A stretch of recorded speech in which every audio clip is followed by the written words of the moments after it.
dim the lights. Let the hum of the night settle against the walls. If you truly enjoy wandering history's quieter corridors, follow along, and breathe with me.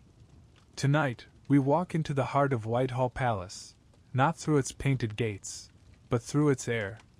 Heavy, perfumed, alive with the mingled breath of courtiers in brocade, tallow candles guttering in their sconces, and the faint vinegar bite that says a queen is near. You'll taste it before you see her. You'll know her by the scent alone. Because here, in the court of Elizabeth, fragrance is more than luxury. It is armor. It is talisman. It is power. The first breath catches you. Not because it is foul, exactly, though there is a shadow of something sour beneath the sweetness, but because it is thick. The air does not move here. Whitehall was built for grandeur, not circulation. Its rooms stretch long and low, tapestries smothering the walls, shutters tight against London's weather. You step inside and feel the air press in, slow and dense, as if it has been breathed and breathed again for days. 100 bodies in heavy fabrics are gathered under a ceiling painted with clouds that you will never feel on your skin. The heat they make is trapped.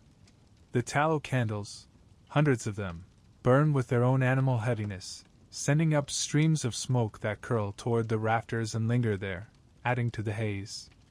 Your eyes sting before you realize you've been squinting. And yet, to those who live here, this is comfort. This is the scent of safety, of order. The great hall smells of control, the control of access, of proximity, of what is allowed to reach your nose. You are breathing in hierarchy. You take another step, and the air changes. Lavender, sharp and sudden, a blade of scent slicing through the tallow's gloom. Somewhere close by, someone's gown has been packed with little cloth sachets sewn into the lining. They will never be washed. Dresses are too precious to launder, so they are aired, brushed, and perfumed into submission. The lavender's brightness is almost medicinal. Your mind wants to call it clean, though you know the fabric has drunk in years of smoke and sweat. This is not about removing the body's smell. It is about masking it. There is movement at the far end of the chamber, a rustle like wind in silk. A ripple passes through the courtiers nearest the door. People part. Not far enough to grant her personal space, but just enough to give her scent room to travel ahead of her. It comes first, the queen's fragrance, long before her voice or her face. Rosewater and orris root, brightened with a faint spice you can't quite name. A recipe known only to her closest attendants, steeped in the belief that sweet smells keep away disease. Miasma, they call it, the invisible poison of foul air, the killer that creeps in through your breath. Pleasant scents are protection. Pleasant scents are life. And if you believe that, then to smell like the queen is to be untouchable. Take a slow breath with me. Yes, even here. Notice the layers. Roses slow unfolding, the powder's softness, the sharper undertone of spirit of vinegar somewhere at the edge. Imagine what it means to carry that scent everywhere, to have it arrive in a room before you and linger after you leave, to make your very presence a perfume. Elizabeth does not wear fragrance as an ornament. She wears it like armor. Her courtiers understand this. They wage their own private wars of scent in her shadow, desperate to be noticed, careful never to drown her out. An earl near the window wears gloves steeped in ambergris, lifting them to his lips when he greets a lady, not to kiss her skin, but to breathe in his own curated cloud. A lady in crimson passes you, trailing a pomander at her waist, its silver filigree pierced so the warm air releases its blend of clove and orange peel. It is a world without soap, without regular baths. And so, fragrance becomes not just adornment, but declaration. I am above the rot. I am closer to the queen. I am safe. Your feet sink slightly into the rush matting on the floor, reeds strewn to catch dirt and spills, changed only a few times a year. They hold their own ghost of scent, crushed greenery turned to hay underfoot, faintly sour where spilled wine has soaked in. The sound in the room is low but constant, fabrics shifting, murmurs trading in politics and gossip. But it is the smell that binds it all together, a warm, unbroken tide of tallow, breath, brocade, lavender, and the Queen's rosewater drifting like a banner. This is the first breath of Whitehall. And it will not leave you quickly. The Queen is seated now, her gown spread like a field of frost over the dais. The jewels catch the light of the candles, making them blaze against the shadows. Somewhere near her feet, a small brazier smolders, not for warmth, but to carry the scent of burning juniper into the air around her. You watch the smoke curl upward, twisting itself into the folds of her skirts as though seeking shelter there. Juniper for cleansing. Juniper for power. You think of the long corridors beyond this hall, the rooms packed tight with courtiers, servants, petitioners, all carrying their own clouds of scent. The Queen moves among them like a comet, her trail unmistakable, her air impossible to mistake. And as the smoke drifts toward you, mingling with the rose and the vinegar and the tallow, you understand, here, the air is not merely something to breathe. It is something to rule. Stay close. The doors at the side are opening, and a new current of air spills in, colder, edged with the Thames, and carrying with it the city's less curated smells. The courtiers nearest the Queen shift subtly, as if to shield her from it, and an attendant moves to close the gap. Soon we'll follow her beyond the hall, into the private chambers where the rituals of scent masking and cleanliness as performance truly begin. But for now, breathe this in. Feel how it clings to you. Because in Whitehall, the scent holds the power. The side doors shut with a muted thud, sealing the hall's warmth, and its carefully woven perfume, back inside. We move with her now, through a narrow corridor lined with tapestries so thick they drink the echoes from our footsteps. The air changes again. It is closer here, heavier still. No cross breeze ever finds these inner rooms. The windows are more for form than function, their shutters kept closed against drafts, damp, and the sharp intrusion of the Thames' true smell. You notice at once the absence of water. Not its sound, not its freshness, just the fact that it is not here. They do not bathe. Not in the way you are thinking. Bathing, the full submersion of the body, is rare, suspect. Water, after all, is a danger. Physicians warn that it can open the pores, invite illness in. Disease travels, they believe, on the breath of foul air, and wet skin is a gate flung wide. And so, instead of cleansing, they refresh. A maid appears with a shallow basin of rose-scented water. The Queen's hands are extended, and the liquid is poured gently over her fingers, not enough to cleanse in any true sense, but enough to release a cloud of floral sweetness. Linen cloths blot away the drops. The water is lifted out again, and with it, the performance of cleanliness. You see the same ritual repeated in miniature throughout the household, courtiers dipping handkerchiefs into bowls steeped with vinegar or lavender distillate, patting them over face and neck. It cools the skin. It sharpens the air around them. But the sweat beneath, the months-old oils of skin and hair, those remain. Hidden. Disguised. Take a slow breath here.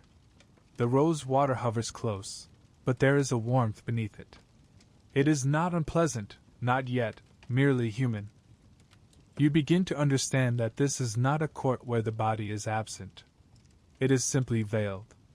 The Queen's women begin to unpin parts of her gown, not to remove it, but to loosen the weight, to allow sachets of herbs sewn into the lining to be checked and, if needed, replaced.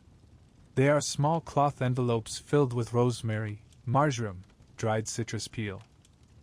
Against her skin, shifts of fine linen are changed more often than the outer layers, but they too are scented, pressed with herbs, aired in the sun when weather allows. The dresses themselves, vast, stiff with embroidery and jewels, will never touch water. They are beaten with sticks to release dust, brushed by gloved hands, aired in the gallery on rare dry days. The idea of soap on these fabrics is unthinkable. Soap is for rough work. Here, scent is the truer cleanser. In the corner of the chamber, A low brazier burns, throwing up thin threads of smoke from a mixture of herbs and resins. Frankincense, perhaps? A little bay. This is part purification, part perfume, part talisman against plague. The air is never left to be itself, it must be shaped, coaxed, dominated. You think of how different this is from the streets outside Whitehall, where the scent is uncurated, where every breath brings the animal closeness of the city. Here, every inhalation is an act of deliberate artifice. Elizabeth herself believes in this. She has read her physician's warnings, she has lived through outbreaks. She knows, or rather, she believes, that pleasant air is safe air. That to keep her rooms perfumed is to keep them clean. Her skin is pale under the candlelight, the famous mask of white lead and vinegar already smoothed into place this morning. The rouge on her cheeks hides the cool flush of the winter air. In a few hours the mask will be refreshed, powders reapplied over the day's accumulation of oils and scents. Water will not touch her face. Not now. Not for days. You realize how much of this court's beauty is built on trust in invisibles, in invisible poisons, in invisible protections. The plague moves on air. The cure is also carried on air. Cleanliness is a fragrance. It is not what is absent that matters, it is what you smell. As you follow her deeper into the private wing, you catch the faintest stirrings of another current. From an antechamber, a young page hurries past, clutching a pomander, a sphere of silver, filigreed with holes, its interior packed with waxes and herbs. He passes close, and for a moment the air blooms with orange, clove, cinnamon. You watch him disappear into the Queen's presence chamber, where this miniature globe will be kept within her reach, to be lifted to her face when foul airs threaten. Not just a protection, but a performance. Behind you, a pair of ladies-in-waiting pass, speaking in low voices. One dabs her lips with a square of cloth steeped in vinegar. The other draws a gloved hand across her cheek, inhaling the leather's faint musk. These are small gestures, almost unconscious, the choreography of a world without water. And in these gestures, you see the hierarchy written plainly. The better the scent, the closer its wearer is to the Queen's grace. The corridor opens into a smaller room, warmer, close-curtained, lined with cabinets of glass vessels and gilt-stoppered bottles. This is the still room, where perfumes are distilled, vinegars steeped, herbs dried. A gentle sweetness wraps itself around you, but there is sharpness beneath, the bite of spirit of wine, the green resinous tang of crushed rosemary. It is here that the Queen's scent is made. And it is here, perhaps, that the air of Whitehall truly begins. Take one last breath before we step out. Because beyond this door lies another belief, another layer in the armor, the idea that scent itself can ward off death. That is where we go next. Because in this palace, the scent holds the power. The still-room door hushes closed behind us, and the air of Whitehall narrows to a corridor of breath and belief. No water's bright sting here. No river wind. Only the doctrine of air. Take a slow breath with me, shallow, careful. Feel the way the sweetness sits on the tongue. Let it tell you a story. They call it miasma. Bad air. Corrupt vapors that slip into lungs and unstring life. Illness rides the wind, physicians say, and so salvation must, too. If foulness kills, then fragrance guards. If stench wounds, then sweetness heals. The logic is simple, circular, and soothing in a world where the plague bell can toll without warning. You and I know other theories now, they know this one, fiercely. They hold it like a rosary made of cloves. In an antechamber a physician waits, sleeves fragrant with rosemary, beard lightly dusted in orris powder to tame the skin's own breath. He bows, not too close, and offers counsel that is half medicine, half choreography. Burn juniper in the morning, the smoke will comb the air. Scatter bay leaves beneath the chairs, their vigor will press back corruption. Refresh the pomanders at noon, orange peel, clove, storax, perhaps a whisper of musk if the supply can be trusted. When fear rises, lift the pomander to the face, breathe through sweetness. He speaks softly as if to keep the air from learning it is feared. Somewhere in the chambers beyond, a window is cracked to the width of a pulse. Not wider. The weather presses a damp London breath against the shutters, and a careful hand resists. Fresh air is not a friend. Only curated air is safe. A maid slides a sprig of rue behind the hinge, the green bruising dark as she tucks it in. Rue for protection. Rue for peace. If herbs could whisper, these would murmur, "We will keep the vapors out." And look, there, upon the long table, bowls of vinegar steeped with herbs lean like small, domestic guardians.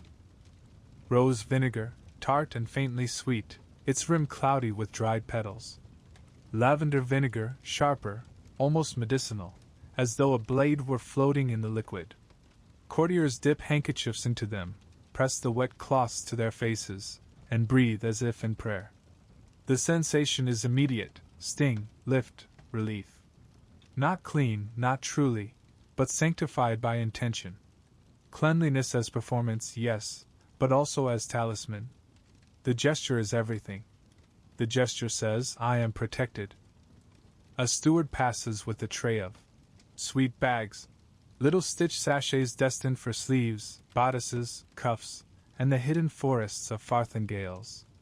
He lists their contents like a blessing: rosemary, marjoram, sweet flag, dried orange, a slip of cedar shavings, and a crumble of orris to anchor the whole.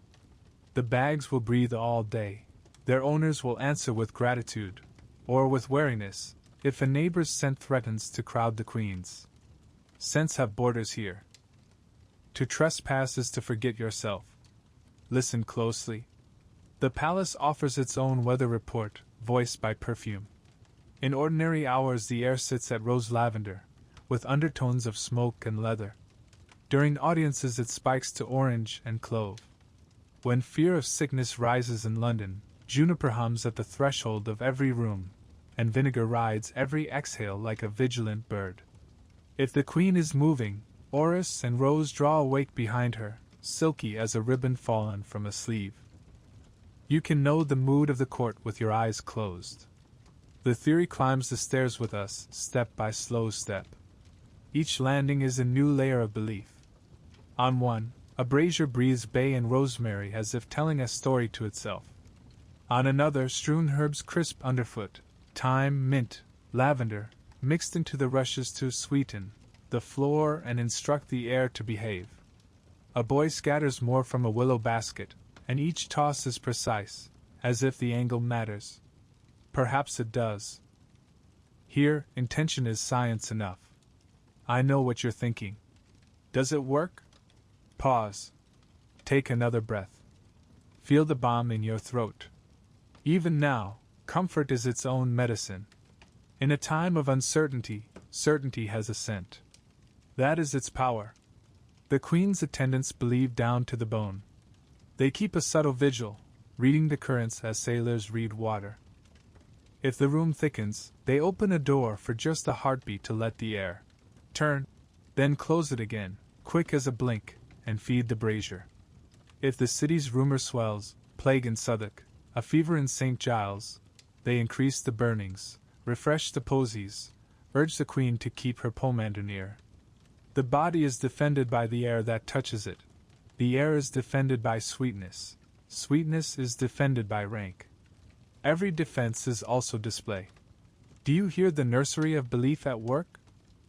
A page recites it under his breath as he polishes the silver grill of a pomander. Clove for biting airs. Rosemary for memory and strength. Storax for the hidden bruises of the soul. Orris for grace. He does not need to understand the recipe. He needs to keep the rhythm. The palace runs on rhythms, prayers, processions, perfumes, because rhythm is control. Rhythm quiets panic. Rhythm is a way to say we are not at the mercy of the invisible, even when they are.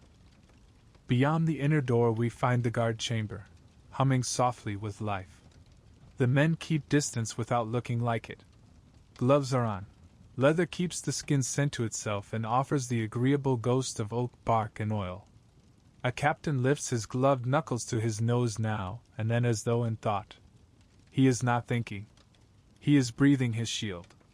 Nearby, a small silver bell sits beside a jar of vinegar.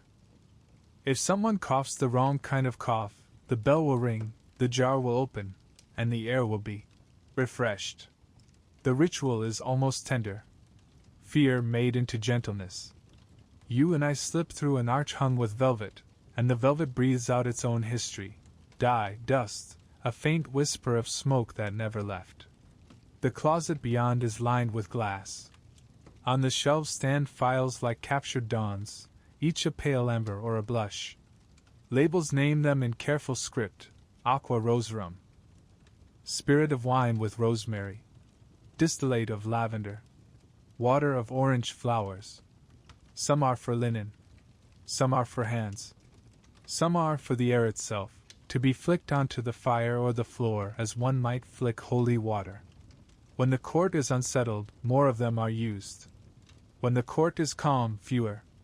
The calendar here is olfactory. Lean close to the smallest bottle. No, closer. There, the faintest mystery. A suede note, warm and far away.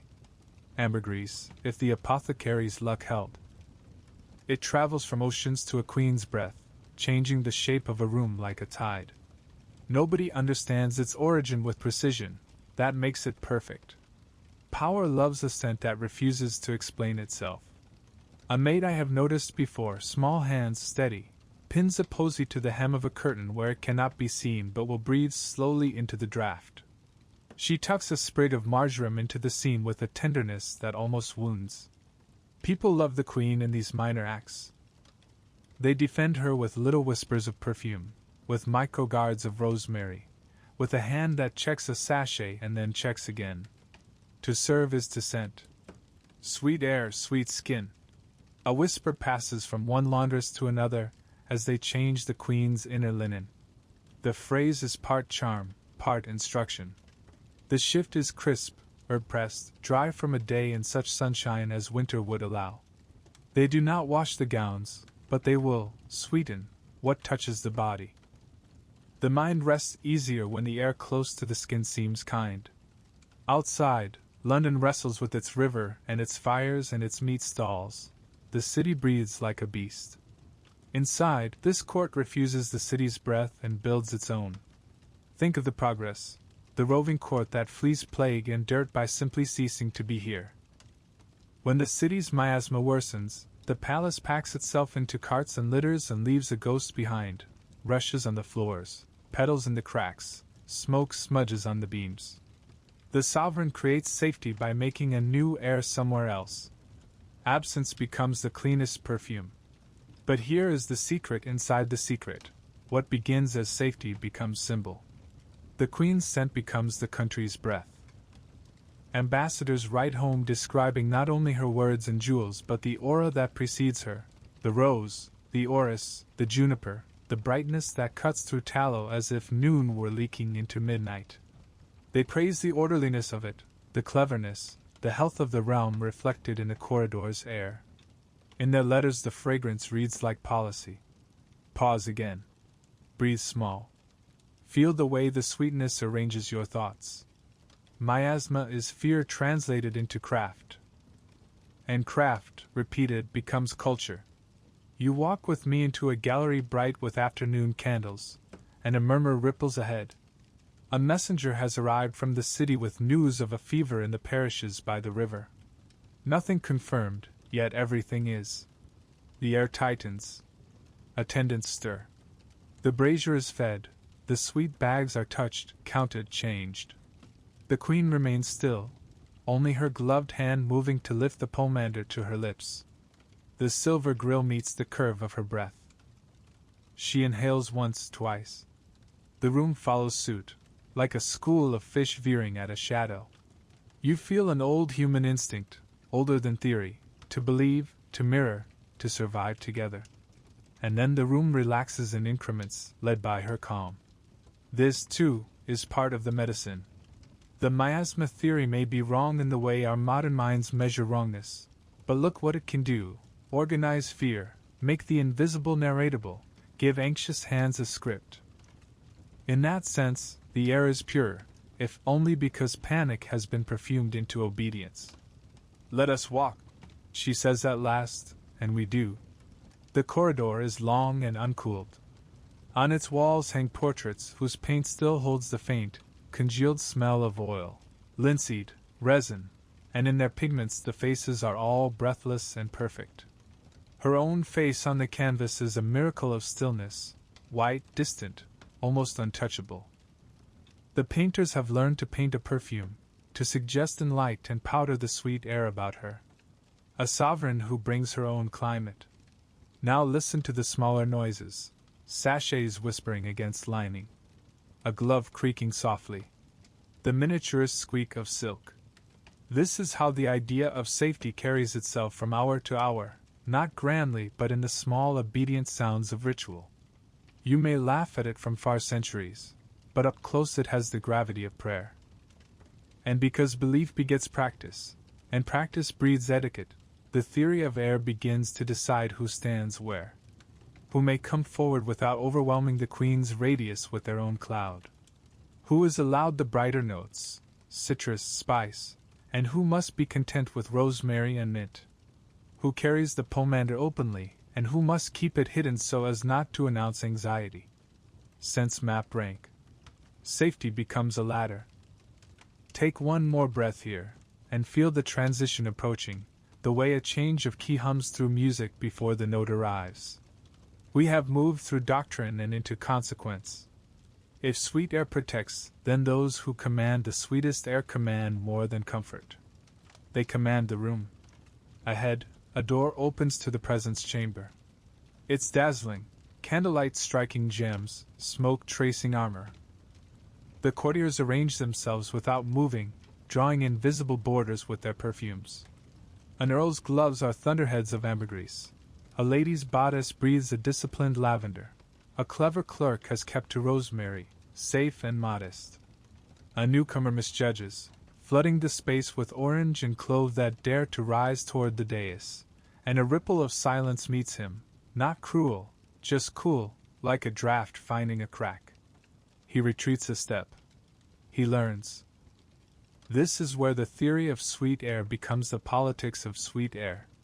This is where the perfume turns into policy, into choreography, into who matters and how much. If you can scent a monarch's approach, you can scent the limits of your own ambition. Let's step over that threshold together. But first, a small instruction to carry with you. Take a breath, slow and small. Feel the fragrance settle the muscle behind your ribs. Remember what it is saying and to whom. Because in Whitehall, the scent holds the power. And power, here, smells like permission. Now we enter the hierarchy of fragrance. The court where rank is measured in roses and clove, where a glove's musk is a passport, and where a kiss upon leather is as much hygiene theater as homage. The door to the presence chamber sighs open, and at once the air narrows, tightens, becomes deliberate. It's not the same air we've just left in the miasma-guarded corridors. This is court air, a living, breathing instrument played by the queen herself. You don't need to see her yet. You feel her. The warmth rises toward you in invisible layers. Closest to the throne, the air belongs to her entirely, rose and orris, threaded with juniper and the faintest spirit of vinegar. That blend moves through the room like a tide, washing over courtiers, pulling them into its rhythm. The rest of the chamber is stitched with other scents, but none dare rise above hers. Look closely. The map is laid out in fragrance. Nearest to the dais, the innermost ring, those who breathe the same air as the queen without hesitation. These are her most trusted, counselors, favorites, ambassadors granted in intimacy measured in scent. Their perfumes are the most subtle, a whisper of ambergris, the quiet shadow of violet root, chosen to frame her, not challenge her. A step further back, the high nobility. They wear their rank in fragrance like a crest.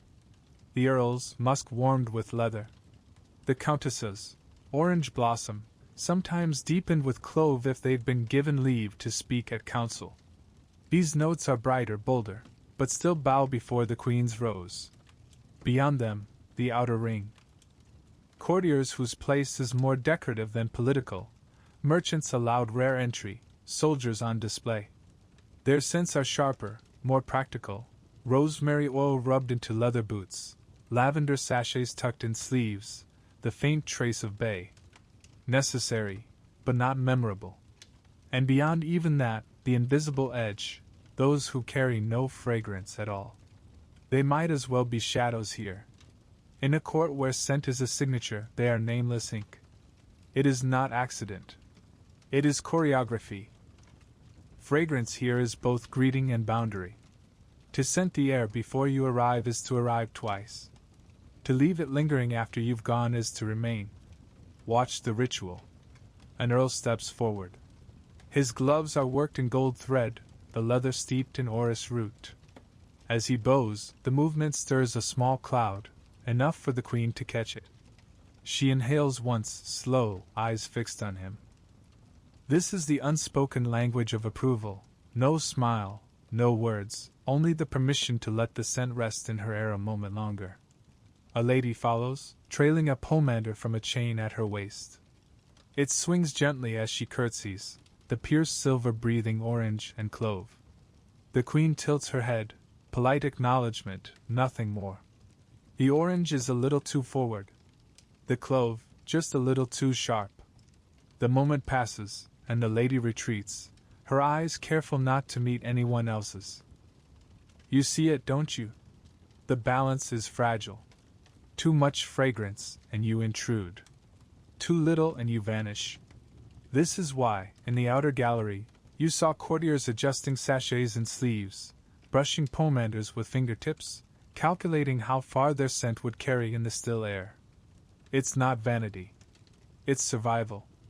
The Queen's own perfume is a state secret, a recipe known only to her closest attendants. Rosewater and orris, yes. Juniper for cleansing. A note of benzoin resin, warm and faintly sweet, to anchor it all. Spirit of vinegar to sharpen it, to mark it with a tang that catches in the throat just enough to remind you who commands the air. No one else dares to copy it exactly. To smell like the Queen is to declare yourself her equal, and that is treason in fragrance form. But they echo it in safer notes, hoping for reflection without mimicry. A newcomer misjudges. You notice him before the Queen does, the sharp flare of cinnamon oil cutting across the room, heavy, insistent. Heads turn. Whispers catch like dry leaves.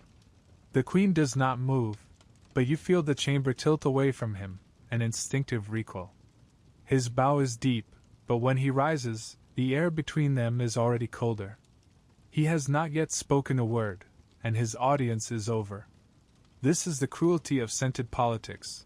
One wrong note, and you are finished before you begin. The hierarchy enforces itself without guards or decrees. A gloved hand lifted to the face can mean reverence, or a polite shield against an unwanted aroma. A pomander held too long to the nose becomes a public signal of disapproval. A sachet gifted and accepted means alliance. One returned means exile. It is not always hostile. Sometimes fragrance is a bond. Two ladies pass near the window, their scents mingling, one's rosemary softened by the other's rose geranium. They smile, speak in low tones, the invisible warmth between them carried as much in scent as in words. A courtier steps between them, his own violet water cutting their blend apart. The smiles falter. In this place, even friendship has a smell. You think of the miasma belief we've just left behind, the idea that pleasant smells are protection against disease. Here, the same logic applies, but the illness is irrelevance. To go unscented is to go unseen. To smell wrong is to be shut out. The Queen rises now. Not abruptly, just enough to ripple the chamber's air. Her perfume stirs, expands, fills the spaces between the other scents until they are no more than background. She moves, and the court moves with her, careful to stay within reach of her climate without stepping too close. A foreign ambassador is brought forward. He carries no obvious scent. smart. His gift is a silver pomander filled with saffron and myrtle. Rare, expensive, safely distinct from her own. She accepts it, fingers brushing the grill, and for a moment the room smells entirely new. You can almost feel the courtiers leaning in, testing the change, committing it to memory. Tomorrow, some will try to echo it. Most will fail. The scent is already hers now. This is politics at its most intimate. No parchment, no seal, no council chamber, just breath, just skin, just the way the air bends around a crown. You and I stand at the edge, breathing it in, and you feel the shift. This is not just about beauty or comfort. It is a map of allegiance, a weapon without a blade, a negotiation carried on the tongue and in the lungs. The queen turns toward her private rooms, the court parting before her like petals before the sun. Her perfume trails after her, and with it, the unspoken message, I was here. I will be here still. Come, we'll follow her beyond the chamber, into the morning ritual where that power is crafted from powder, pigment, and poison. Because in Whitehall, the scent holds the power. The presence chamber fades behind us, its invisible map of fragrance folding back into stillness as the queen withdraws. We follow her through a smaller door, one that courtiers of lesser rank pretend not to notice, and into the hush of the privy chamber. The air is different here. Still scented, still controlled, but softened. The power of the perfume is not absent, only at rest, like a falcon hooded between hunts. It is early yet. The candles burn low, their tallow softened by the slow gold of morning through shuttered windows. The queen sits before a looking-glass, its frame crowded with carved roses and suns. Her women move about her in quiet rhythm, each knowing where to stand, how to breathe, when to speak. This is the making of the mask. Her bare face is not the face you know from portraits. Time and rule have left their faint inscriptions, a line at the corner of the mouth, a softness beneath the jaw. There are shadows under the eyes, their depth only guessed at in candlelight. The work of the morning is to cover all this, not from vanity alone, but from necessity. The queen's face is part of the crown. It must remain unchanged, untouched by the passing of years. And so, each day, the same ritual is repeated, the rebuilding of an image in layers of powder, paste, and color. It begins with the pale base. Venetian ceruz, white lead and vinegar, is mixed to a paste and smoothed across her skin with a flat brush. The lead bites gently at the pores, tightening, cooling, setting the stage for the rest. Over years it will leach into the blood, weakening the body, but that danger belongs to the future, and the future is no concern of this morning. The first stroke is always the same, from the center of the forehead, outward. Then the cheeks, the chin, the throat. The skin is turned to porcelain, the kind of white that glows in candlelight, that turns the queen into a fixed star in the dim sky of the court. Over the ceruz, a dusting of pearl powder, not for coverage, but for shimmer. Crushed pearls ground so fine they move like smoke, catching the light with each tilt of the head. To look at her now is to see light made solid. The women work quickly but with care. Too much pearl and she will look unreal. Too little and the illusion falters. One of them leans in with a soft brush, sweeping the powder across the bridge of the nose, the crest of each cheek. The movement stirs the air, and for a moment the room smells faintly of oyster shell and vinegar. Next comes the color, cinnabar rouge for the cheeks and lips. Mercury sulfide, bright as fresh blood. It wakes the face, adds life to the porcelain. The rouge is applied with a fingertip, tapped into the skin in small circles until it blooms like heat rising. On the lips it is pressed, not painted, so the red seems to live beneath the surface rather than sit atop it. Even now, the scent shifts. The cinnabar carries its own mineral sharpness, metallic and faintly sweet. Combined with the lead, the pearl, the vinegar, it forms a private perfume, known only to those close enough to serve her at this hour. It is not the fragrance she wears into the chamber. This is the scent of the mask becoming the face. Look closer. This is not a mirror's work alone. It is armor. The whiteness erases flaw and age, making the queen untouchable by time. The pearl reflects the gaze, dazzling the eye that looks too closely. The red at cheeks and lips draws attention to the voice, the words, the expression she chooses to give. Beneath the powders, her true skin is hidden, protected, or imprisoned, by the image she must carry. A final dusting of starch over the whole sets the face. The queen leans back, eyes half closed, while her women tidy the table, pots stoppered, brushes rinsed in vinegar water, cloths folded. The air in the room has changed, no longer the simple scent of tallow and herbs, but a blend of minerals, vinegar, and something metallic, as if the very smell of sovereignty were forged here. You see now why the presence chamber smelled as it did. The perfume that courtiers know is laid atop this foundation, masking it, softening it, making the image seem effortless. Without that outer layer, the scent of the mask is too stark, too intimate, too full of the truth that power takes its toll.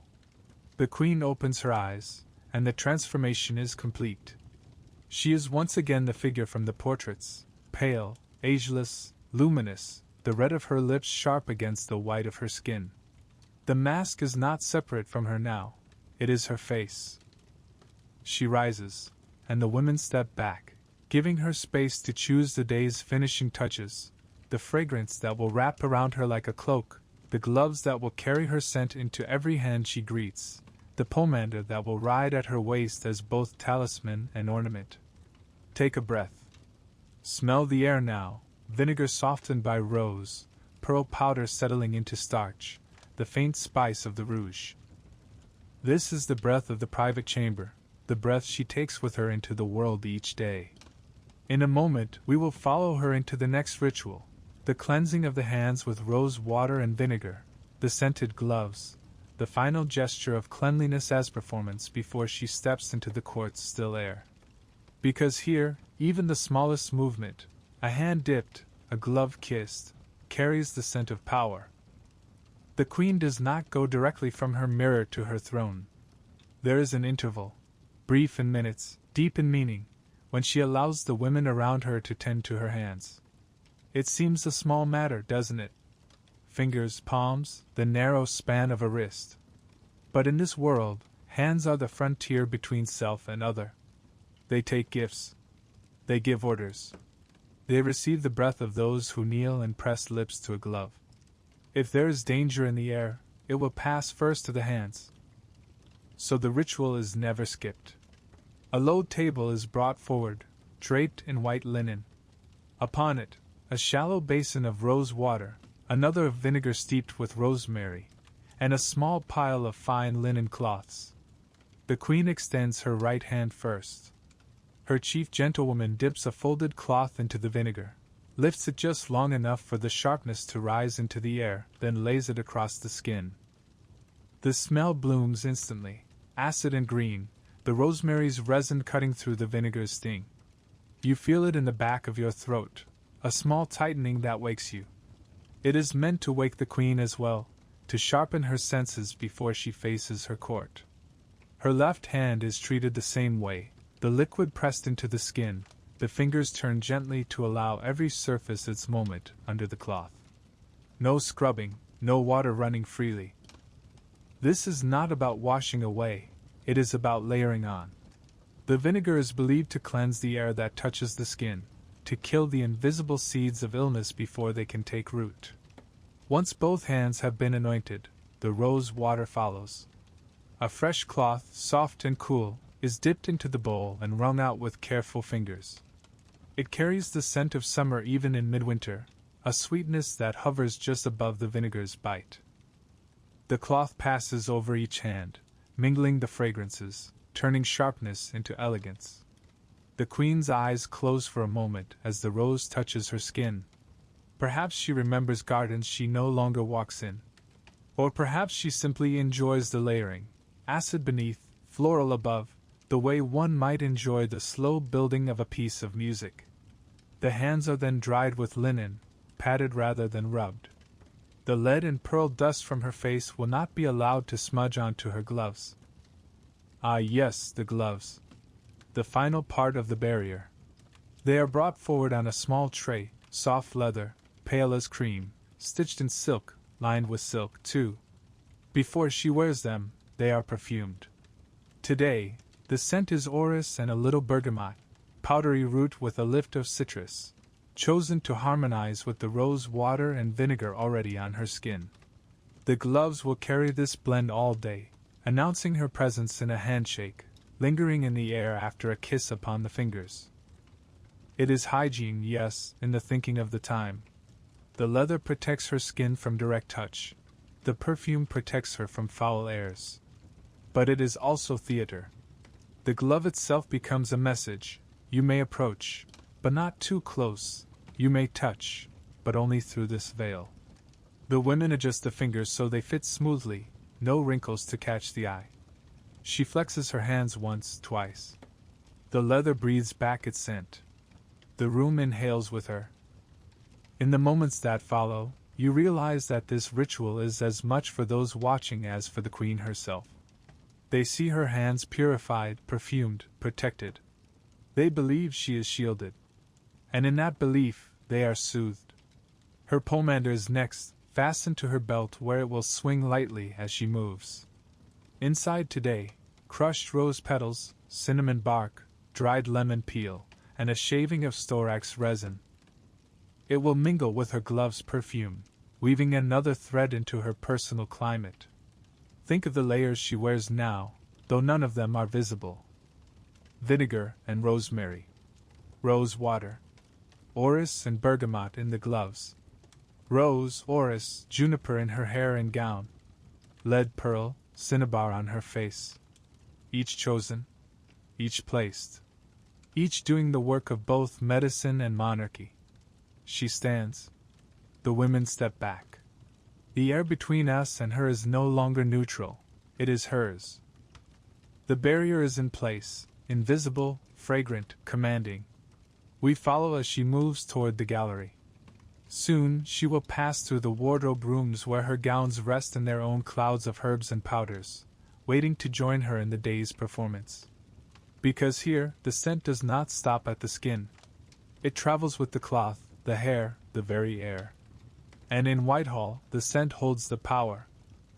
The gallery narrows, its pale winter light filtering through small leaded panes, and we step into a quieter corridor where the air grows dense with cloth and cedar. This is the wardrobe wing, not a single room, but a warren of chambers, each with its own atmosphere. Here, her second skin is kept, the gowns, farthingales, cloaks, and mantles that dress her power as surely as the lead and pearl dress her face. The change is immediate. The queen's perfume still holds around her like a halo, but beneath it, the scent of fabric asserts itself, not the clean linen smell you might know, but something deeper, older, wool brushed smooth, velvet still breathing dye, silk that remembers the loom. Mixed into all of it is the ghost of smoke from winter hearths, the resinous hum of herbs hidden in seams. These gowns are never washed. Water, with its tendency to warp and shrink, is the enemy of such finery. Soap is harsher still. Instead, they are refreshed, in ways that are almost ceremonial.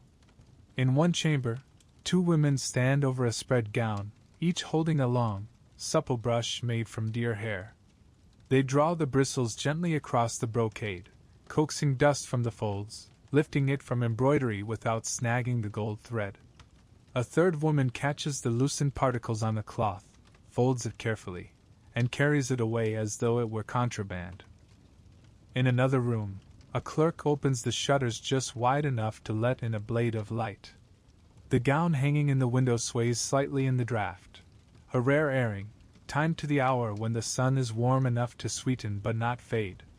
Beneath its hem, sprigs of lavender are strewn on the floor, so the rush of air that passes over them will rise into the fabric.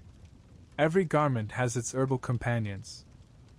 Some are stitched into tiny cloth sachets hidden in the lining, rosemary for clarity, marjoram for joy, thyme for courage.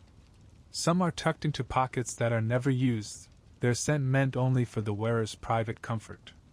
A gown for council might breathe sober cedar, One for a feast could carry rose and orange peel. A hunting cloak might be lined with bay and juniper to ward off damp humors. As we follow the queen deeper, you see attendants moving in practiced silence, carrying trays of these sachets. Each is replaced regularly, not because the herbs have failed entirely, but because the illusion must never falter. A sachet past its prime releases only a tired ghost of scent, and that would be noticed. There is also the beating. In a long gallery, a pair of men lift a fur-lined mantle and lay it over a padded rail. They take up flat sticks, and with a rhythm almost musical, they beat the fabric, driving out dust and stale air. Each thud sends a small cloud into the sunlight, motes turning, scattering, disappearing. The air that replaces them is tinged with the faint bitterness of dried rosemary sewn into the hem. The queen pauses beside a gown that will serve for the afternoon's audience. Deep green velvet, its surface alive with light and shadow. An attendant slips a hand inside the bodice, checking the sachets sewn there. She nods once, satisfied, and moves on. Another lifts the hem and brushes along the inside, where only the queen's legs will pass, releasing a breath of orris root and angelica. Even the parts no one will see are perfumed. Cloth holds scent differently from skin. It does not warm and release in the same way. It exhales slowly, in time with movement. A turn of the body releases one note. The settling of a sleeve releases another. This is part of the design. When she moves through her court, her garments carry her climate ahead of her and leave it behind her, so she is always both arriving and remaining. It is not only the gowns. The farthingales, those great cage-like underskirts, are kept sweet with herbs tucked into the bands.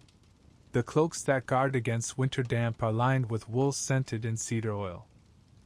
Even the soft slippers for her private chambers are stored with dried rose petals, so her tread leaves no bare, human trace. In a corner, a small brazier burns a mixture of frankincense and dried lemon peel. The smoke curls lazily upward, brushing the hems of gowns that hang nearby.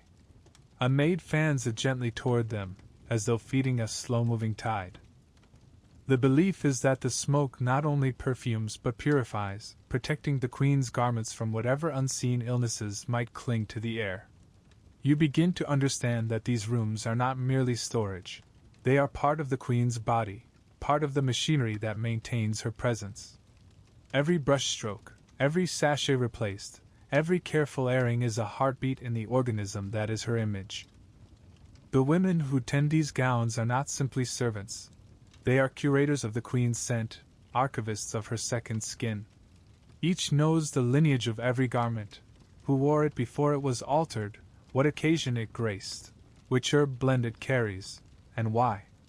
They can tell you which gown projects authority and which one softens it, which cloak signals readiness for travel and which says the queen will not leave Whitehall soon. Today's choice is deliberate. The green velvet gown will glow in candlelight, harmonizing with the gold-threaded sleeves and the white of her leaded face. The scent stitched into its lining, orris root, dried marjoram, a whisper of cinnamon, will rise as she moves, mingling with the rose and juniper she already wears. It will deepen her climate without altering it, like a note added to a chord. The gown is lifted, carried to her waiting women. She steps into it with the help of two attendants, her hands resting lightly on their shoulders as they lower the bodice into place. Hooks are fastened, laces drawn, skirts arranged until the folds fall perfectly. The air changes again, richer now, warmer. The scent of the gown begins to breathe with her body heat, merging with glove, pomander, and powdered hair until it is impossible to tell where one ends and another begins. You feel the room lean toward her, not with movement but with breath.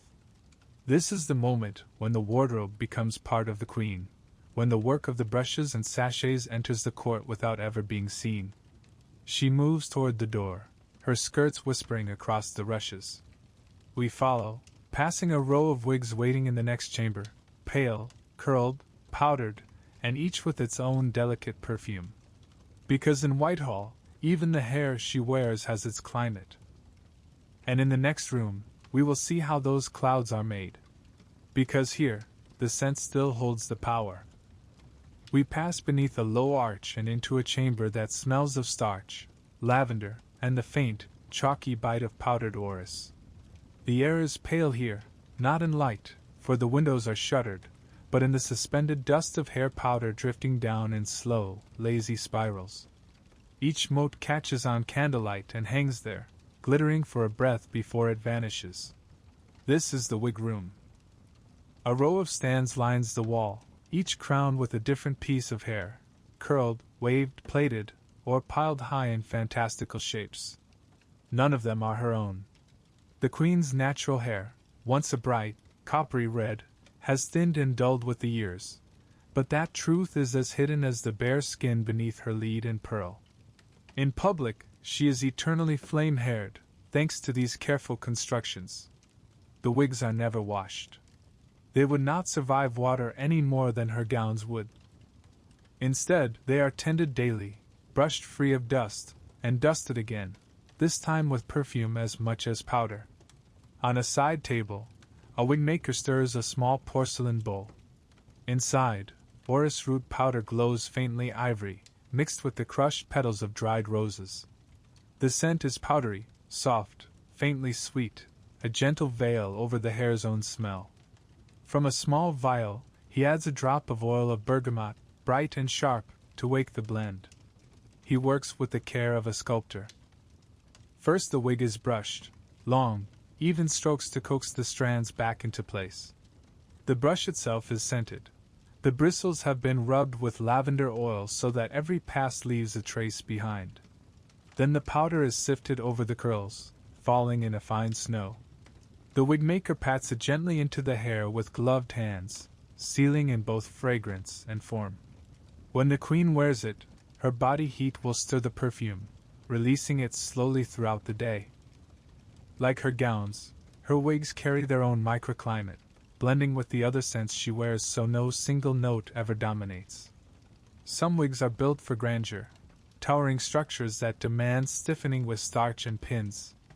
Others are lighter, meant for travel or for moments when she must appear less as a vision and more as a commander. Each has a perfume to match its purpose. For audiences, the wigs tend toward rose and orris, sometimes with ambergris if the supply allows, soft, stately, unmistakably regal. For hunts or progress through the countryside, the perfume shifts to rosemary, cedar, and mint, signaling vigor and a brush with the natural world. You notice one in particular, a coiled crown of hair, pale as sunlight on parchment, threaded with seed pearls. The powder on it smells faintly of violet and storax resin, an unusual combination, warmer and more intimate than most. This is not a wig for court display. This is one she might wear in her privy chamber, among only her most trusted. Even here, in this private scent, the performance continues. The Queen enters the room, her gown whispering against the rushes. She moves to a stand where a smaller, curled wig waits.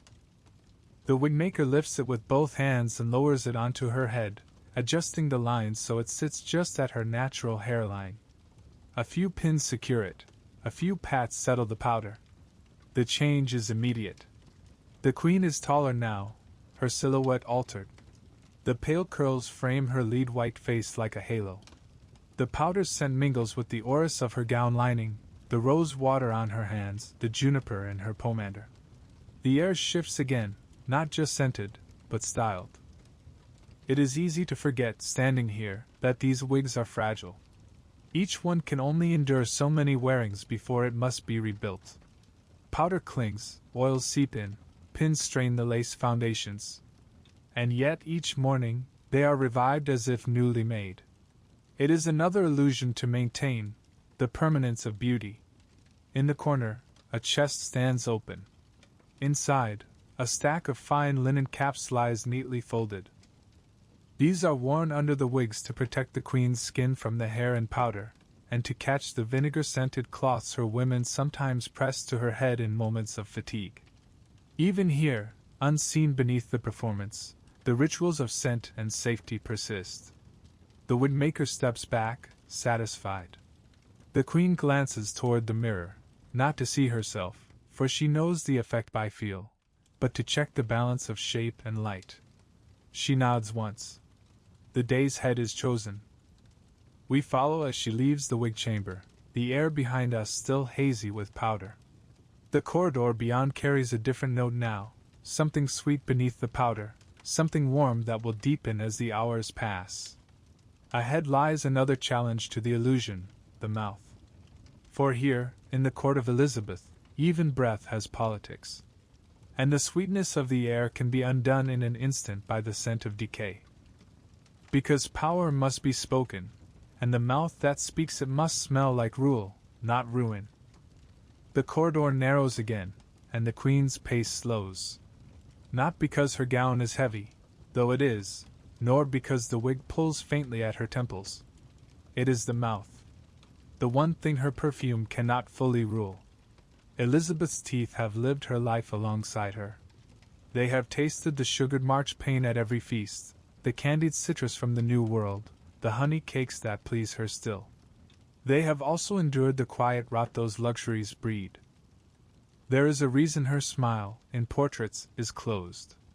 Here, as in all the wealthiest mouths of Europe, sugar has been both delight and ruin. Imported at great cost, it is eaten as medicine, as luxury, as proof of status. And like any potent medicine, it leaves its own marks. The queen's attendants know the rhythms of her pain. There are days when she wakes sharp and quick, the teeth lying quiet in their beds. There are others, like this one, when a dull throb has been with her since morning, tightening the line of her jaw. No physician can mend it without risk. There is no real dentistry here, only pulling, a violent act that leaves the mouth altered forever. And so, the game becomes one of management. In her private chest lies a small packet of clove oil, a gift from an ambassador who swore by its numbing power. The scent is pungent, warm, almost medicinal. When she presses a drop to a tooth, it coats her breath with spice, pleasant in the short term, overpowering in the long. Vinegar rinses follow, to cleanse the mouth between audiences. Sometimes a paste of sage and salt is rubbed along the gums. The taste is sharp, bitter, and meant to mask any sourness beneath. But even with these measures, there are rules, unwritten, instinctive, for how she moves among others.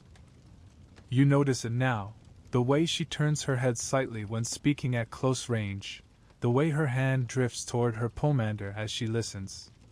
Not because she fears their breath, though she does, but because she is guarding them from hers. It is an intimacy of distance. This, too, filters down through the court.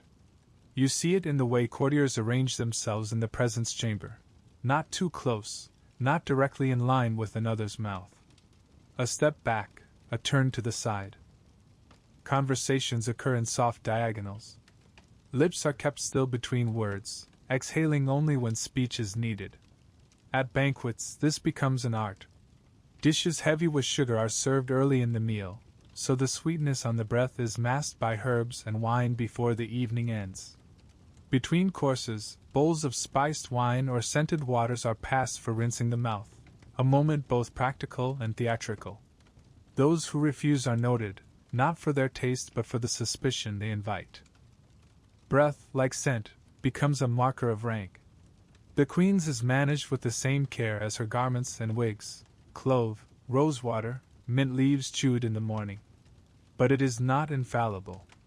On days when pain flares, the perfume must work harder, the gloves are kissed more quickly, the audiences are shorter. And then there are the whispers. Not of scandal, but of pity. A courtier who sees her press a hand briefly to her jaw knows the meaning. The same affliction troubles many of them. In this age of sugar and no true dentistry, no mouth is safe. The sympathy is silent, respectful. No one speaks of it. To do so would be to pierce the image. Still, the mouth must perform. The queen's words are her sharpest tool. She will not let discomfort blunt them. You watch as she receives a delegation, her voice steady, her head tilting just so to keep her breath moving away from her guests. The pomander hangs at her side, and once, between speeches, her gloved hand finds it, lifts it, inhales. The motion is elegant, unremarkable, yet you know its other purpose. This careful choreography, the angles, the pauses, the brief lifts of fragrance, is as much a part of court etiquette as the curtsy. It is hygiene as theater once again, a performance of freshness that conceals the human truth beneath. She moves on, her courtiers parting before her. In the next chamber, a curtain stirs faintly in the draught, revealing a glimpse of polished wood and embroidered cushions. Behind it lies another secret of her daily life, one as carefully managed as her breath. A private chair, a scented veil, a place where even the act of relief is dressed in ritual. Come closer. Step past the curtain with me. Because even here, in the most private of acts, the scent holds the power. The curtain falls closed behind us, muffling the murmur of the outer chamber. The air shifts, not to something unpleasant, as you might expect, but to something curiously neutral. Almost pleasant. This is not the rank odor of a public latrine in London streets, nor the nose-stinging stench of the Thames. This is the Queen's privy place, and here, even necessity is wrapped in fragrance and ceremony. The close stool stands by the wall, a piece of furniture as carefully made as any chair in the palace. From a distance, you might take it for a small, velvet-cushioned seat with carved legs. Only up close do you see the hinged lid, the polished brass fittings, the faint gleam of the pewter chamber pot within. The wood has been rubbed with beeswax until it glows. The velvet smells faintly of storax and cedar, both perfume and preservative. At the stool's side, a stand holds a small bowl of vinegar water. In the bowl float sprigs of rosemary and lavender, their oils rising in the stillness. Another dish holds folded cloths, whitened linen edged with silk. There is no roughness here. Every part of the ritual is designed to preserve dignity. Her gentlewomen of the privy chamber manage this space. They are chosen not only for loyalty but for discretion. No word leaves these curtains, no scent other than those prepared in the still room. They are the guardians of the Queen's privacy, tending to the most human of her needs as though it were another act of state. When the Queen approaches, the women move with practiced efficiency. A cloth is spread on the stool before she sits, not only for comfort but for ease of removal. While she is seated, one woman fans the air slowly, not for her comfort though it may be that, but to keep the air from becoming still. In the miasma belief, still air is dangerous. Movement keeps illness at bay. Even here, fragrance is the silent armor. The chamber pot is dusted before use with a mixture of crushed bay leaves and dried rose petals. Sometimes powdered orris is added for its dry, rooty perfume. The pot itself will be rinsed afterward with vinegar water, then left open to the air only once it is sweetened again. This is not about the removal of waste alone. It is about never allowing the Queen's person to be associated with anything unclean. The illusion of purity must remain unbroken, even in the smallest corners of her life. Think of the contrast beyond these walls. In the city, chamber pots are emptied into the street. Privies drain into cesspits that overflow in summer. The smells of waste mingle with smoke and fish, and the sour breath of too many bodies in too small a space. Here, in the Queen's rooms, that reality is kept outside. Inside, the air is a thing managed, tamed, perfumed. There is an art to silence here. The attendants move without speaking unless required. Even their footsteps are softened by rush matting. They keep their eyes averted at the right moments, their hands ready but not intruding. The Queen's gaze rests nowhere in particular. She allows the moment to pass as if it were no more remarkable than the tying of a sleeve. When the act is done, she rises. The cloth beneath her is folded away, the lid of the stool lowered. The pot will be removed at once and taken along a discreet passage to be emptied far from here. Fresh sachets will be tucked beneath the cushion before the stool is placed back in readiness. She dips her fingers briefly into the bowl of vinegar water. not washing so much as reclaiming the scent of rosemary and lavender. A linen towel receives the drops. A final stroke of rose oil across the hands completes the transition. The queen leaves this small chamber as composed as she entered, and the outer room will receive her without knowing, or admitting, where she has been. This privacy is part of her sovereignty. No one outside her circle is meant to imagine the queen as a body with needs. She is image first, presence second, and only distantly, a mortal woman. The close stool's curtain is not merely cloth, it is the line between the two. We step back into the light of the outer chamber, the hush replaced by the muffled music of the court beyond. Ahead, the day is sliding toward evening. Soon there will be a banquet, and with it, the mingled perfumes of 100 courtiers, the fragrance wars, subtle and sharp, where alliances are scented as much as they are spoken. Come, let's walk with her toward the hall. Because in Whitehall, the scent holds the power. The curtain breathes you back into corridor light. Music gathers at the far end like warm honey. We follow it. Banquet time. Here the palace draws its longest breath. The great hall swells, floor to ceiling, with sound, heat, and the careful collision of perfumes. Tallow flames lean and gutter in their sconces, smoke pooling up under carved beams like a low cloud. The rushes on the floor hold last week's wine in their stems and this morning's lavender underfoot. Somewhere beyond the screens, kitchens exhale their own weather, roast meat, hot sugar, a salt wetness rising from pans. And threading through it all, above it all, the steady, distinctive air you now recognize without looking, rose, orris, juniper. The queen's climate. Take a slow breath with me. Not deep. Just enough to taste the hour. The hall is a map again. But tonight the boarders are restless. Rivalries have been dressed for dinner.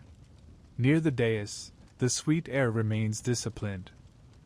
Those allowed this close have tuned themselves to her rose. An old earl sits almost within the radius, moving his gloved hand now and then as though adjusting a cuff, when in truth he is drawing his leather scent across his mouth like a discreet veil. His wife has chosen orange blossoms so faint it feels like a memory. They are veterans of proximity. They do not intrude. Further down the table, the young make mistakes. A fresh favorite arrives too bright, cloves and cinnamon, loud as a bell. Another counters with bergamot, eager and green, the peel of it cutting the tallow with a jaunty sourness. A lady in a crimson bodice passes trailing musk as if leaving a signature on the air. Servants move between them with bowls of rosewater, with platters of marchpane, with loaves still breathing oven steam. Their own sleeves whisper rosemary and mint so the hall does not tip into sweetness and drown. Watch the way scent becomes conversation. It is not only tongue and ear. It is nose to nose. A look that lingers a heartbeat too long, and someone drifts a hand to a pomander. A reply too sharp, and a neighbor's sachet is pinched and released as if the air itself needed correcting. Laughter rises. So does lavender. An insult lands like a drop knife. Suddenly there is cedar in the seam between two chairs, the invisible equivalent of drawing back a foot.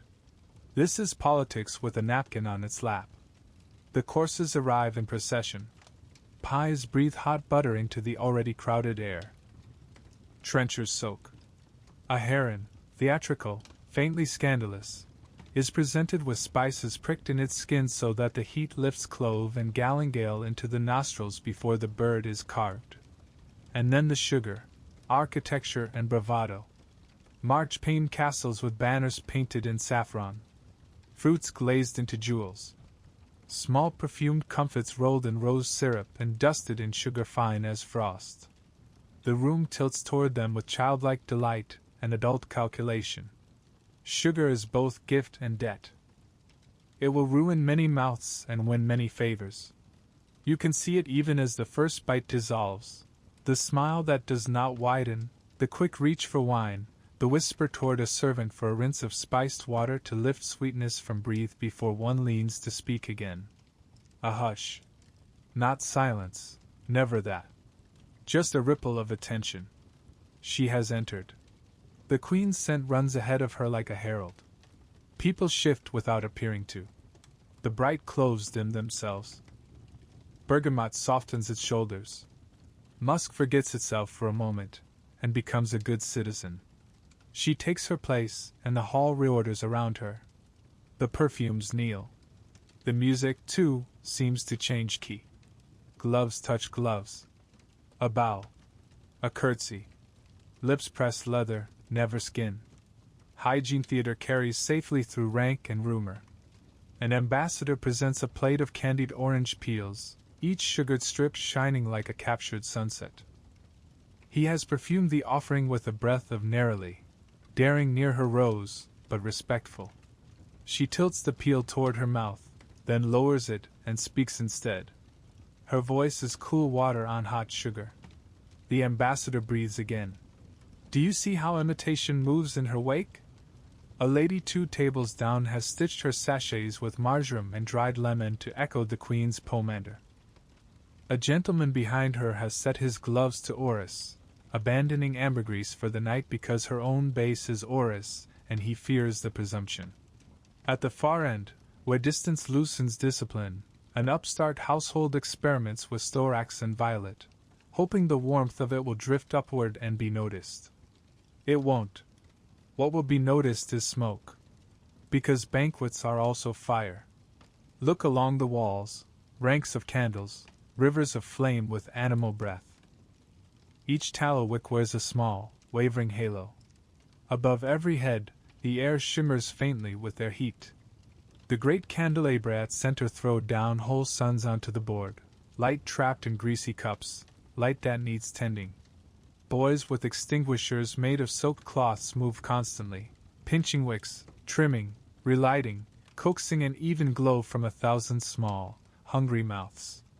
Now remember the wigs. Powdered. Orris dusted. Stiffened with starch.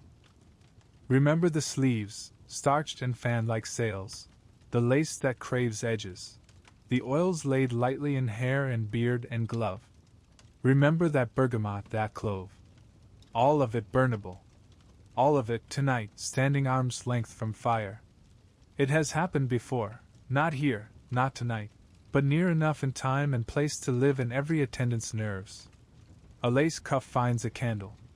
A ruff drinks a spark. Powder thinks quickly. Heat climbs hair faster than courage can catch it. Which is why you will notice a peculiar grace amid the jostle.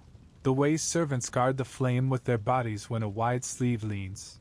The way courtiers learn to angle their laughter away from the candles. The slight bow and counterbow of a dance around light. The musicians begin a pavane. Slow steps, measured, a court moving through a pattern that looks like order and is, beneath the surface, all survival. The dancers carry their climates with them. When a pair draws near, 2 perfumes collide and negotiate. Rosemary and musk attempt a treaty. Orange and clove flirt and then think better of it. Rose prefers to lead. As they turn, the candlelight skates along powdered curls with greedy interest, and every hand knows exactly where the nearest snuffer is. A crackle. Only fat in a candle cup, nothing more. But the hall flinches as one body. It takes a breath, shallow, communal, and then lets it go when the boy smothers the flare with his damp rag. Laughter returns, a little too bright. Lavender leans in like an ant. At the high table, the queen rests 2 fingers on her pomander and watches. She knows the risks. She also knows the necessity. Flame makes jewels speak, makes faces myth, makes smoke climb like prayer. Without fire, the pageant is only a room with food. Notice how she eats.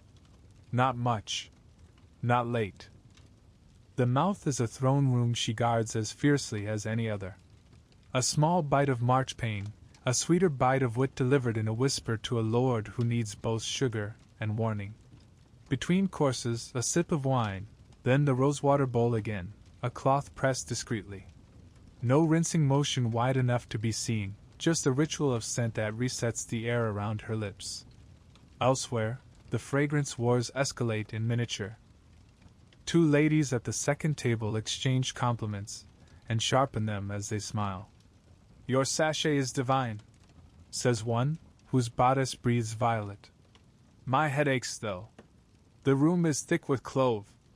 The other's fan opens, revealing a painted garden and a sudden bloom of orange peel on the air.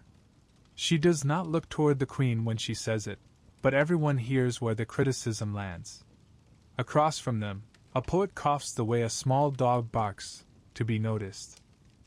Rosemary flares from his cuffs like an apology for all the sonnets he will write later about people who never quite loved him. Servants win through with trenchers of fish, and then birds, and then silence while grace is muttered. The grace smells of beeswax and breath. The hall lowers its eyes and keeps smelling. A boy spills a little wine. No one scolds. The stain darkens the green of a table covering. The clove under his nails jumps up in his own face, and he makes the sign he learned during the plague summers. Sweet air, sweet skin. A superstition. Or a technology, depending on how you define palm and clove. Somewhere in the press, 2 gloves touch for a fraction too long. Not lovers, conspirators. The leather remembers. Oris will carry the whisper away, and the whisper will be believed because it smelled like someone important. This is how policies are born here, in breath, in blends, in memories of roses that might have been one woman or might have been a room. At last the sugar triumphs, a subtler course of perfumed comfits to sweeten the stomach, and more importantly the air. A procession of boys carries in platters like weddings. The queen tastes one. The court follows. The room brightens, as if the sweetness were light itself. You almost forget the teeth under the smiles. Listen to the speeches that bloom now. They are shorter after sugar, gentler. Compliments become plausible. Enemies concede a measurement of grace. A lord promises a levy will be lighter than the rumor said. No one believes him entirely, but the clove says he has thought about mercy, and so he is forgiven for the length of a song. Then the mask, or something like one. Faces painted, since chosen to match their roles. A breeze, a garden, a storm, a star. It's an old trick, but the court adores old tricks made new with costume. When a breeze passes, mint and lemon peel lift the hair at your nape.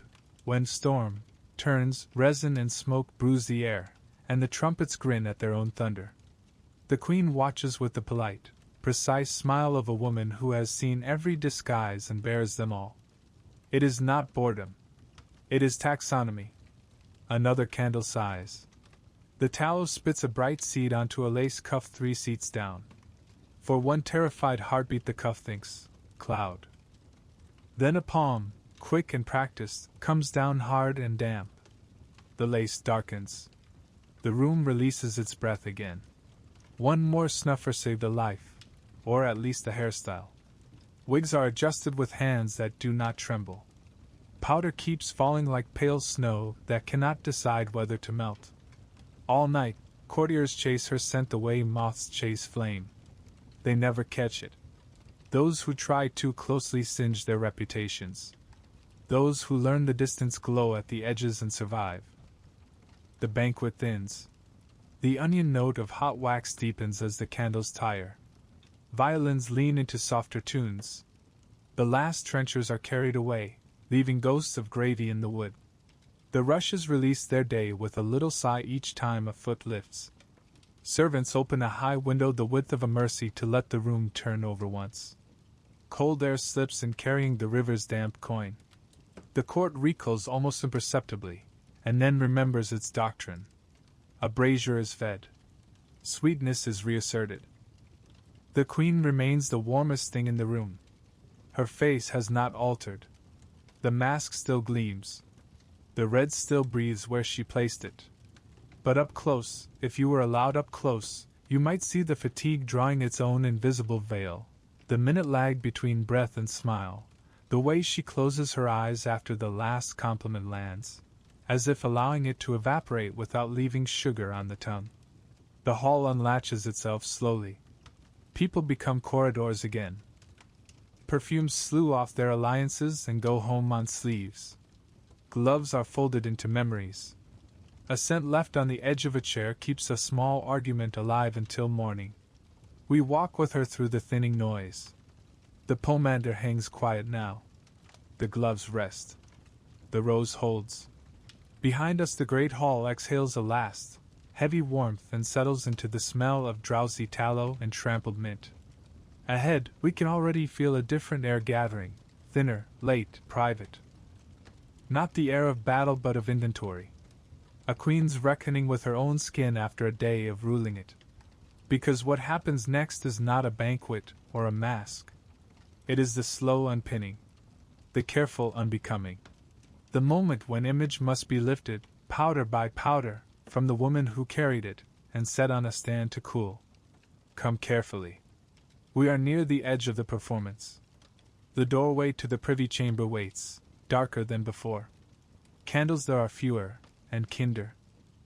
The night has narrowed to a single room and the quiet inside it. And in that room, you'll feel it, how the body remains when the power sent has gone ahead to sleep in cedar. This last scene is softer.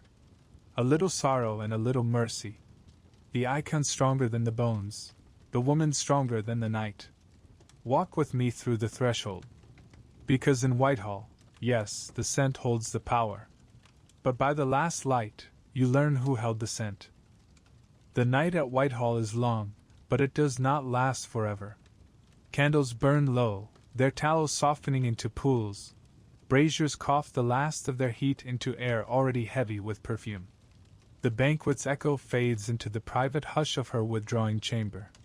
Here, there is no audience. Elizabeth sits before a small mirror, the glass warped, the candlelight rippling her reflection. The scent in the room is layered, rosewater clinging to her hands, clove from the pomander still warming in her palm, a faint undertone of beeswax and smoke. But beneath it all, you can smell the day, not foul, never that, but human. The fragrance armor has done its work, the queen's image has survived another round.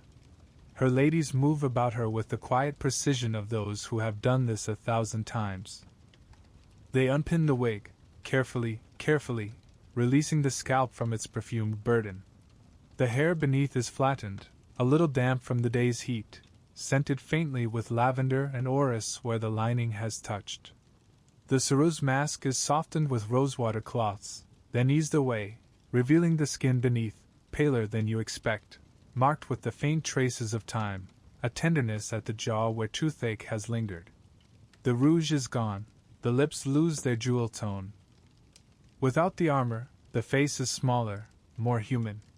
And you realize, the mask hasn't merely hidden her body from the world. It has protected the world from remembering her mortality. Her gown, heavy with embroidery and the quiet weight of sachets sewn into its lining, is unhooked and lifted away. The linen beneath carries the warmth of her skin, the day's scent mingled with the faint bite of vinegar from her morning. Refreshing. It will not be washed. It will be brushed, beaten, aired, restored to the illusion of newness before it is worn again.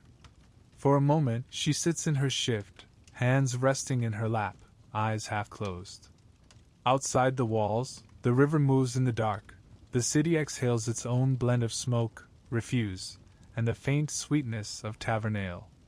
In here, the queen breathes in rosemary and beeswax and the last notes of her chosen scent for the day. She is, for this hour, simply a woman in a quiet room. And yet the crown, invisible now, is still there, pressing as surely as the wig once did.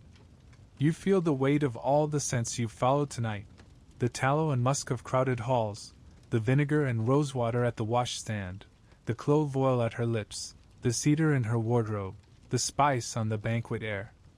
Together they form a map of her reign, invisible but binding. A kingdom ruled not only by sight and speech, but by the mastery of the air itself. Soon she will lie down in her bed, the sheets aired, the mattress scented with dried herbs, the hangings drawn close. The chamber will hold its fragrance until dawn, when the day begins again and the mask is rebuilt. But for now, the candles gutter low, and the perfume settles like a final benediction over the room. The image is safe for another night. the woman can rest. Take one last breath here, in the stillness. Remember it, the scent of power, faint now but indelible, like the echo of her voice in the great halls. And so, as the night settles, may these echoes of the past guide you gently into dreams. Good night.